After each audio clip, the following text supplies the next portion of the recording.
بسم اللہ الرحمن الرحیم۔ حضرت ابو ہریرہ رضی اللہ تعالی عنہ کی روایت کا مفہوم ہے کہ نبی کریم صلی اللہ علیہ وسلم نے ارشاد فرمایا کہ رمضان المبارک کے بعد اللہ تعالیٰ کو محرم الحرام کے روزے سب سے زیادہ پسند ہیں، اور فرض نماز کے بعد اللہ تبارک و تعالیٰ کے ہاں سب سے پسندیدہ نماز رات کی نماز ہے۔ یہ صحیح مسلم کی روایت ہے۔ محرم الحرام کا مہینہ مسلمانوں کے لیے کئی اعتبار سے بڑی اہمیت کا حامل ہے۔ اللہ تبارک و تعالی نے قرآن کریم میں بھی اس کا ذکر کیا ہے، چنانچہ 4 حرمت والے مہینوں میں سے ایک مہینہ محرم کا بھی ہے۔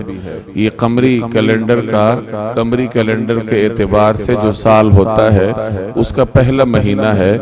آپ صلی اللہ علیہ وسلم نے اس مہینے کی نسبت اللہ کی طرف کی ہے اور اس کو اللہ تعالیٰ کا مہینہ قرار دیا ہے۔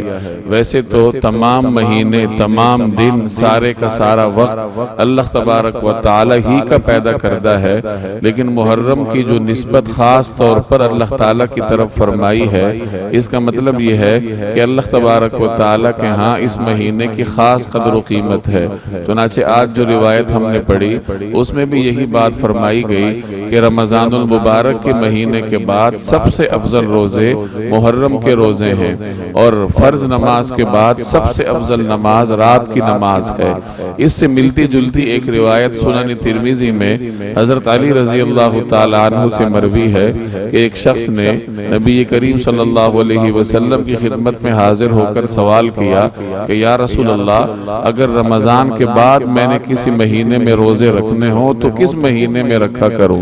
تو آپ صلی اللہ علیہ وسلم نے ارشاد فرمایا کہ اگر رمضان المبارک کے بعد کسی مہینے میں روزے رکھنے ہوں تو محرم کے مہینے میں رکھا کرو، کیونکہ یہ وہ مہینہ ہے کہ اس میں اللہ تعالیٰ نے ایک قوم کی توبہ قبول فرمائی ہے اور ایک قوم کی توبہ آئندہ قبول فرمائیں گے۔ تو اس اعتبار سے یہ مہینہ بڑی اہمیت اور بڑی عظمت کا حامل ہے۔ اس کو ضائع کرنے کی بجائے اس میں کثرت سے عبادات کرنی چاہیے، بالخصوص روزہ رکھنے کا اہتمام کرنا چاہیے۔ اللہ تبارک و تعالی عمل کرنے کی توفیق عطا فرمائے۔